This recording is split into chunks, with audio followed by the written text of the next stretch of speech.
Assalamualaikum warahmatullahi wabarakatuh. Hari ini kita akan membahas uji dua populasi, di mana minggu kemarin ya telah kita bahas uji satu populasi, di mana kita hanya punya satu data dari satu populasi, maksudnya dari situ kita punya klaim, kita akan buktikan klaim tersebut berdasarkan statistik. Nah, untuk sekarang kita punya dua populasi, lalu kita ambil sampel data dari dua populasi tersebut, akan kita bandingkan apakah yang satu lebih besar daripada yang lain, apakah yang satu lebih baik daripada yang lain. Jadi ada peningkatan lah di sini. Kemarin satu data, sekarang dua data.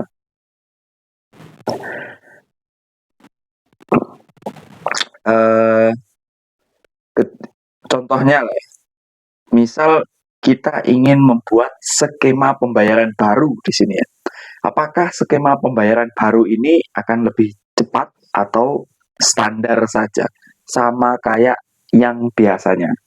Jadi di sini kita membuat inovasi, apakah dari inovasi ini hasilnya lebih bagus atau lebih jelek? Kita cek secara statistik. Nah, itu artinya kita punya dua populasi.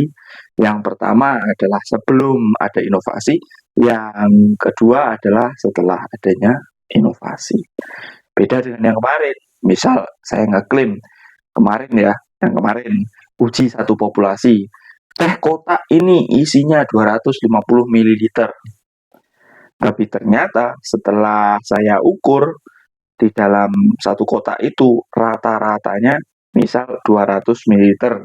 Apakah klaim saya tadi betul atau salah secara statistik? Kita bisa uji sesuai dengan cara yang minggu kemarin. Nah, sekarang sebenarnya ini merupakan peningkatan sehingga kita punya dua populasi. Di sini ada jalur lama dan jalur baru. Apakah jalur baru lebih efektif? Kalau lebih efektif ya kita aplikasikan. Tapi kalau ternyata perbedaannya yang nggak signifikan, ya nggak usah diaplikasikan kan. Artinya kita sudah berinvestasi lebih banyak di dalam jalur baru, nanti efeknya nggak terlalu besar kan, rugi juga. Kita akan membedakannya menjadi tiga, ada yang atas dan ada yang bawah di sini ya. Yang atas ini adalah independent sample dan yang bawah adalah dependent samples. Jadi ada dua populasi tadi. Kalau kita ngelihat ya, independent dan dependent. Independent itu tidak saling terkait ya, antara dua data tersebut tidak saling terkait. Karena di antara dua data tersebut, dua populasi tersebut tidak saling terkait, maka ya artinya jumlah sampelnya pun juga bisa saja berbeda, nggak harus sama. Bedakan dengan yang namanya dependent sample atau sampel yang saling terkait. Kalau sampel yang saling terkait, yo mau nggak mau yo harus jumlah sampelnya yo sama gitu ya. Nah, bedanya apa? Sampel yang saling terkait itu kira-kira seperti ini.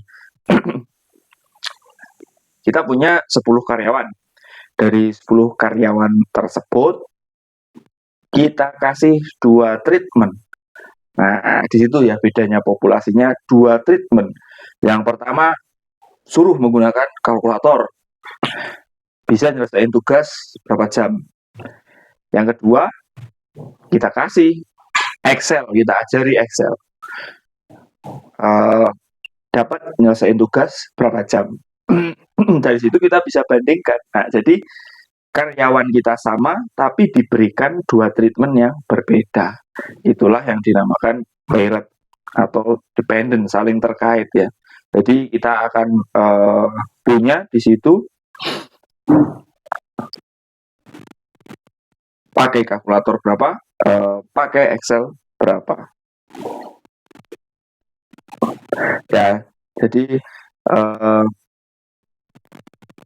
kita bisa bedakan ya, kalau yang independen artinya tidak ada hubungan sama sekali. Nah, misal kalau tadi ya jalur cepat dan jalur lambat, kita tidak punya karyawan yang sama. Kalau kita melihat di satu karyawan yang sama, maka itu akan beralih ke berpasangan, data berpasangan ya. Kalau kita ngelihatnya itu hanya overall, bahwa kita melihatnya dari sisi konsumen, konsumen ini rata-rata misal dalam 1 bulan diambil sampel, ternyata jalur cepat ini rata-rata pembayarannya konsumen di jalur cepat itu misal 5 menit, terus di jalur yang biasa 6 menit. Nah, jadi kita nggak benar-benar melihat spesifik uh, satu orang dipasang-pasangkan atau satu orang mendapatkan 2 treatment. Nah, itulah yang kita lihat sebagai sebuah independent sample yang tidak saling berhubungan. Nah, nanti kita akan lihat ya, kita akan lihat dengan jelas perbedaan di antara yang berpasangan dengan yang enggak. Nah, yang enggak berpasangan, yang independen ini, itu dibedakan menjadi 2, yaitu populasi standar deviasi populasinya diketahui atau standar deviasi populasinya tidak diketahui. Nah, kalau tidak diketahui, ya seperti yang kemarin telah kita bahas, menggunakan distribusi T. Kalau yang diketahui, menggunakan distribusi Z. Nah, tergantung soalnya. Ya. Kalau kalian hanya diberi data, ya jelas itu menggunakan distribusi T. Karena standar deviasi populasinya dia tidak diketahui. Langkah-langkahnya sekarang ya. Jadi ada 6 langkah yang akan kita kerjakan untuk menyimpulkan apakah populasi ini lebih besar, apakah populasi ini lebih bagus. Langkah yang pertama adalah state hypothesis, atau hipotesisnya apa? Jelas, jadi karena ada perbedaan nanti waktu pengujian kalau nggak di state. Ada satu ekor, ada satu arah, ada 2 arah, ada one tail, two tail ya. Jadi kita harus state di awal, kita maunya one tail atau two tail. Nah, terus yang kedua, set significance level atau tingkat signifikansi, atau kita set tingkat error. Nah, mau errornya 1%, 5%. Terus yang ketiga, hitung tes statistik, hitung statistik uji. Bisa Z, bisa T, hitung statistik uji. Nah, selanjutnya adalah formulate decision rule. Nah, artinya decision rule-nya menggunakan apa? Nanti yang akan kita gunakan Z-tabel. Kita bandingkan Z uji dengan Z-tabel. Kita tentukan, make a decision, kita tentukan Z uji kita itu masuk ke dalam ekor atau masuk ke dalam body. Kalau masuk ke dalam ekor, nanti ada kesimpulannya. Kalau masuk ke dalam body, kesimpulannya berbeda. Yang keenam adalah interpret the result, atau artikan ya, apa artinya ini, kesimpulan ini. Tolak hak 0, terima hak 0, apa itu maksudnya? Aduh. Contoh, nah ini contoh yang sederhana dulu. Kita punya yang tadi kita ceritakan, standar cashier checkout dan new fast lane. Jadi ada yang standar, ada yang cepat. Nah, di sini sampel size-nya berapa? 50 untuk yang standar, untuk yang jalur cepat 100. Nah, kita lihat di sini ya. Ini jelas bukan data berpasangan, bukan yang dependent. Karena apa? Jumlah sampelnya saja beda itu. Jadi kalau jumlah sampelnya beda, ya nggak mungkin berpasangan kan. Ya, nggak ada poligami di sini, nggak ada poliandri. Pokoknya kalau data berpasangan ya 1 dengan 1 nantinya. Nah, terus di sini diketahui rata-rata sampelnya 5,5, rata-rata sampel yang fast lane atau jalur cepat 5,3. Terus selanjutnya diketahui lagi standar deviasi populasi 0,4 untuk standar checkout dan standar deviasi untuk fast lane itu 0,3. Artinya di sini pakai apa? Z atau T? Kita bisa melihat dari sininya. Ini ya, kata-kata ini population. Artinya ya jelas kita pakai uji T gitu ya. Kok uji T? Sorry, uji Z karena population ya. Langkah yang pertama, state hypothesis. Artinya apa?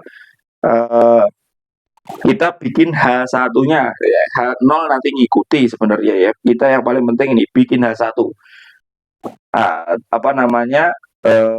Hipotesis atau dugaan kita itu apa? Karena kalau kita lihat dari rata-rata ya, lihat rata-ratanya yang standar checkout itu 5,50, yang ini fast lane 5,3. Artinya kecenderungan kita adalah standar checkout itu lebih lama karena dari rata-rata sampelnya mengatakan begitu. Makanya di sini H1-nya apa? Min standar lebih besar dari min fast lane. Jadi rata-rata jalur standar lebih besar dari rata-rata fast lane. Nah, ini kalau lebih besar kita namanya one tail. Masih ingat ya kemarin?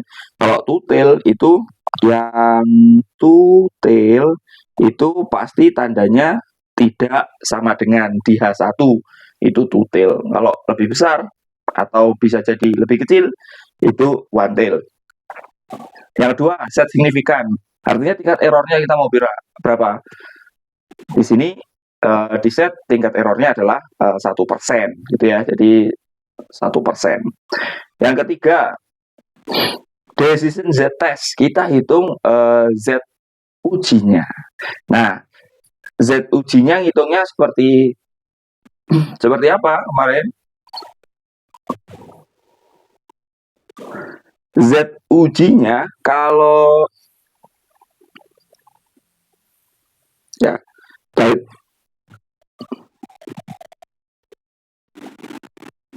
Nah, kita akan hitung di belakang ya. Ini intinya select statistik itu kita memilih uji tadi ya, yang seperti yang saya katakan, karena dia punya standar deviasi populasi, decisionnya jelas. Kita menggunakan Z. Tapi kalau hanya sampel deviation sampel deviation standar, itu berarti kita hanya punya decisionnya menggunakan t-test. Yuk kita hitung ke belakang nantinya ya, kita hitung di belakang. Nah, sekarang step keempat adalah decision rule. Bagaimana kita menolak H0, bagaimana kita tidak menolak H0. Jadi ada yang namanya rejection region, itu adalah daerah buntut. Di ini sering saya tulis daerah buntut, karena kan one tail two tail. Nah, sekarang kalau kita lihat H1, ini kan H1-nya tadi apa? Tandanya lebih besar, makanya tailnya ada di belakang. Tapi kalau kita punya H1-nya lebih kecil, berarti nanti tailnya itu ada di depan. Jadi kira-kira seperti ini. Nah, itu. Kalau H1-nya tidak sama dengan, nanti tailnya itu ada dua. Nah, gini.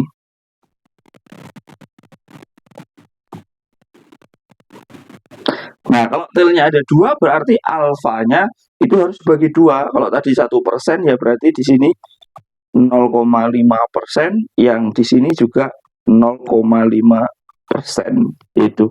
Jadi ada dua daerah dibagi dua gitu. Nah, bagaimana cara mendapatkan ini Z value-nya? Z value-nya itu didapatkan dari tabel gitu ya. Berarti kalau kalian punya tabel, kemarin tabel kita itu kan bentuknya seperti ini ya, tabel normalnya. Di sini kalian harus tahu dulu ini nilainya berapa untuk mencari di tabel. Jadi kita cari dulu nilai yang ada di situ. Karena yang diketahui adalah di buntutnya kan. Di punya kita itu gini. Gini. Buntutnya ini 1%. Berarti yang di sini kita bisa cari, ini kan apa jenenge? Setengah ya. Berarti 50% min 1%, hasilnya 49%. Berarti yang patut kita cari di sini, di tabel ini 0,49. Nah, nanti akan ditemukan Z-nya berapa. 0,49 kita cari di ini ya, di tengah ini 0,49 ini. Ini cari yang mendekati saja 0,49. Artinya di sini ada angkanya ini 2,3 ke atas, yep, 0,3. Di angkanya di sini didapatkan Z tabelnya 2,33. Nah, jadi titik kritisnya atau titik batasnya itu 2,33. Seperti yang telah ditulis di sini tadi. 2,33. Nah. Oke, selanjutnya setelah ada batasnya, maka kita hitung Z yang mau kita bandingkan dengan batas. Mana di sini. Nah, ini cara menghitungnya. Step 5, calculate. Artinya di sini ini adalah di H1 ya, kalian ingat tadi H1-nya min standar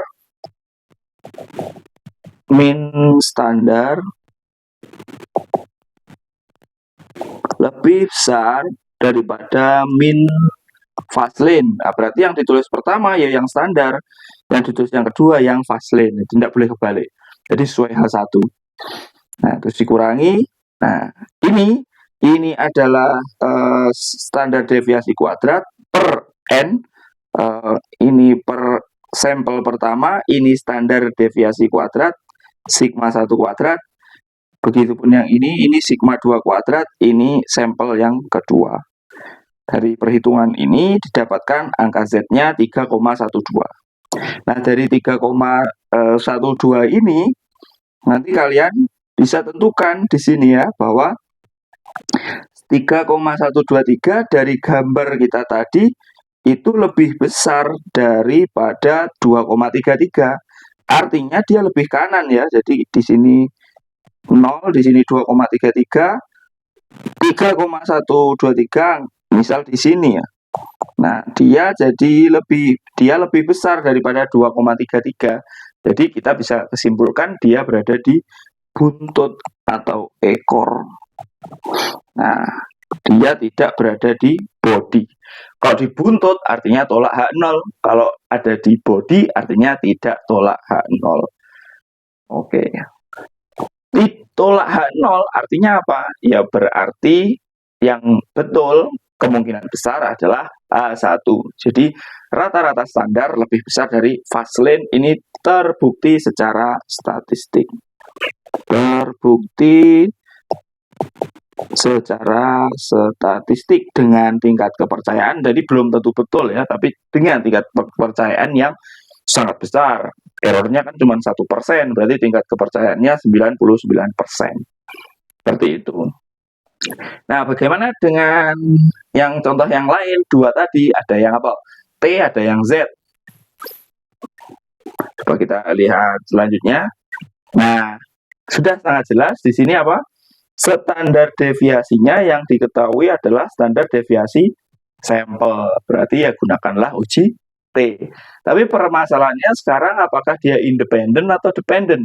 Apakah dia saling berhubungan atau enggak? Jawabannya jelas tidak saling berhubungan atau tidak saling berpasangan. Karena apa? Sampel size-nya saja berbeda antara satu dengan yang lain. Nah, terus di sini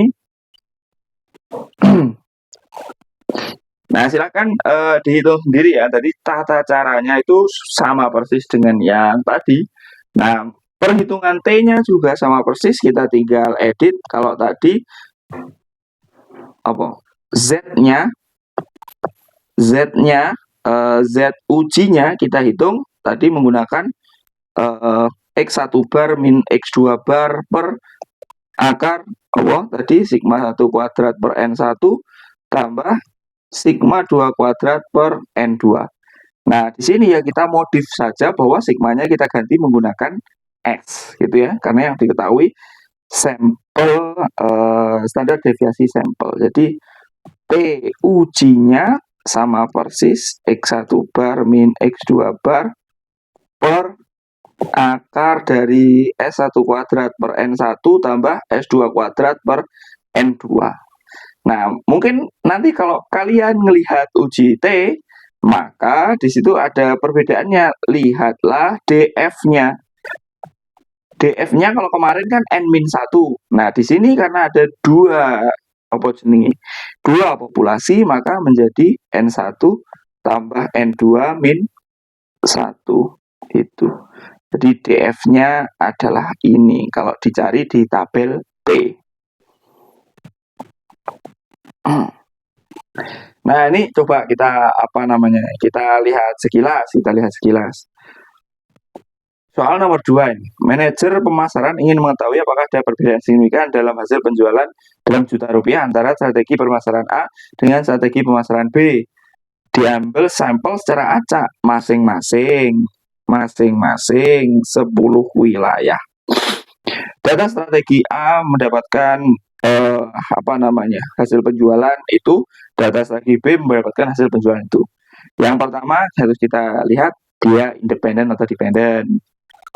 Dia saling terkait atau enggak? Jumlah sampelnya sama loh ya. Bisa bisa saling terkait ini ya. Ya, betul. Jawabannya adalah tidak saling terkait atau independen. Karena apa? Masing-masing 10 wilayah. Bukan kita ngambil satu wilayah terus dengan strategi A dan strategi B. Jadi bukan satu wilayah dengan dua treatment yang berbeda, tapi satu wilayah dengan bukan satu wilayah dengan dua treatment yang berbeda, tapi treatment yang berbeda ini diaplikasikan di wilayah yang berbeda. Makanya dia datanya independen. Uji T setelah independen kan ada dua, pakai Z atau pakai T? Jawabannya, ada standar deviasi populasi nggak? Apakah ini mencakup semua daerah sampelnya? Jawabannya tentu tidak. Tidak mencakup semua daerah. Berarti tidak menggunakan uji Z, tapi menggunakan uji T. Hanya kita dikasih data, berarti harus kita cari dulu. S-nya berapa, standar deviasi sampelnya harus kita cari dulu. Rata-rata sampelnya berapa, terus apa, jumlah sampelnya berapa, baru kita bisa tentukan tadi rumus T tadi apa, T sama dengan X1 bar X2 bar per akar S1 kuadrat per N1 tambah S2 kuadrat per N2. Oke, silakan dihitung sendiri buat latihan. Terus next, lihat sekarang, lihat bedanya sangat jelas ya. Dampak perangkat lunak terbaru terhadap kesalahan input. Nah, penelitian ini dilakukan terhadap 10 staff. Artinya apa? 10 staff ini dikasih software lama maupun software baru. Jadi benar-benar 10 staff ini diteliti, bukan yang kayak software lama dikasihkan orang A, software baru dikasihkan orang B. Jadi orangnya berbeda. Di sini enggak, tapi tetap 10 staff tadi, pertama dikasih software lama, yang kedua dikasih software baru. Nah, cara menghitungnya gimana kalau seperti ini? Kalau seperti ini, kita pertama hitung difference. Kalau di buku simbolnya D, kita tulis selisih gitu ya. Jadi kita hitung selisihnya. Orang pertama selisihnya 0. Jadi tidak ada bedanya antara software lama dengan software baru. Orang kedua selisihnya 1. Orang ketiga selisihnya 2, 3, 4, terus ini 4, terus 5, terus 6. Nah, dari selisih ini kalian uji menggunakan uji satu sampel.